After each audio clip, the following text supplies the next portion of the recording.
রাহেলা অনেক বছর পর তার বন্ধু রহিমার বাড়িতে বেড়াতে এসেছে। নানা সমস্যায় তাদের আর বিয়ের পর দেখা হয়নি, তাই এতদিন পর তারা একে অপরকে পেয়ে খুশিতে আত্মহারা।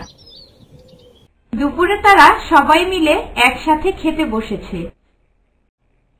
সবাই যখন খাচ্ছে তখন রাহেলা দেখল একটি ছেলে কোনো কথা না বলে ঘরের ভিতর ঢুকে গেল। তখন সে রহিমাকে বলল, ছেলেটি কে? কোনো কথা না বলে ঘরের ভিতর ঢুকে গেল। কোথায় ছেলে দেখছো তুমি? আমি তো কাউকে দেখি না। এমন ভর দুপুরে আবার ঘরে অপরিচিত কে আসবে?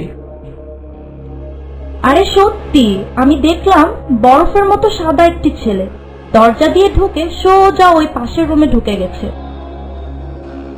কি জানি বাবা, পাড়ার কোনো ছেলে আবার আসলো কিনা। আচ্ছা, এসব বাদ দাও, এখন খাওয়া শেষ করো। খাওয়া শেষ করে সবাই উঠল। রহিমা থালা বাসন ধুতে লাগল। ওদিকে রহিমার ছেলে মেয়ে পড়তে যাওয়ার জন্য তৈরি হয়েছে। ছেলে মেয়েগুলো তার মাকে বলল, মা, আমরা পড়তে গেলাম।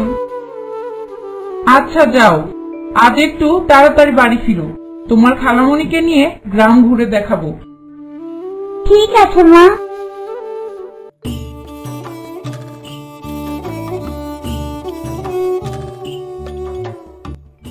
রহিমা তার হাতের কাজ শেষ করে তার বন্ধুর সাথে গল্প করতে লাগল। গল্প করতে করতে রহিমা তার বন্ধুকে বলল,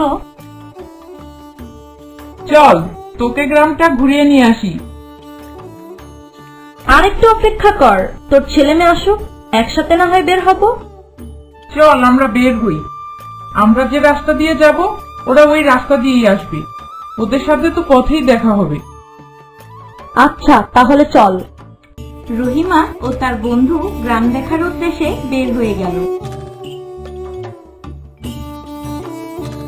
তারা দুজন হাঁটতে হাঁটতে কিছু দূর যাওয়ার পর রাহেলা রহিমাকে বলল, এই তোদের গ্রাম তো অনেক সুন্দর, নদ নদী আর মাঠের পর মাঠ ফসলে ভরা। আরে শুধু এগুলো না, আমাদের গ্রামের মানুষগুলো অনেক ভালো। সেটা তোমার ওই লক্ষ্মী ছেলে মেয়ে দুটোকে দেখলেই বোঝা যায়। তোকে বলছিলাম না যে ওদের সাথে রাস্তায় দেখা হবে? ওই দেখ ওরা আসছে।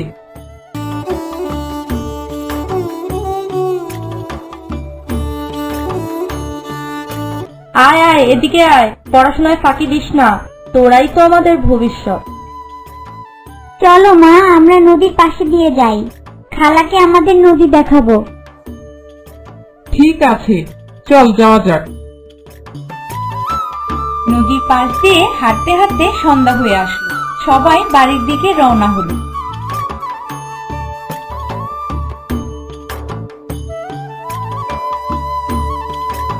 বাড়ি পৌঁছে হাত মুখ ধুয়ে সবাই একসাথে আবার রাতের খাবার খেতে বসলো। তখন রাহেলা আবার দেখলো সেই ছেলেটি ঘরে ঢুকলো কাউকে কিছু না বলে। তখন রাহেলা রহিমাকে ছেলেটির বর্ণনা দিল। রহিমা বলল, চল তো যে দেখি। তারা যখন দরজা দিয়ে উঁকি মেরে দেখছিল তখন দেখলো ছেলেটি কাঠের ফাঁকে ফাঁকে কি যেন খুঁজছে। ছেলেটি তাদের দেখতেই বিলীন হয়ে গেল। রহিমা তখন বলল, ও তো আমারই ছেলে, অনেক আগে মারা গেছে।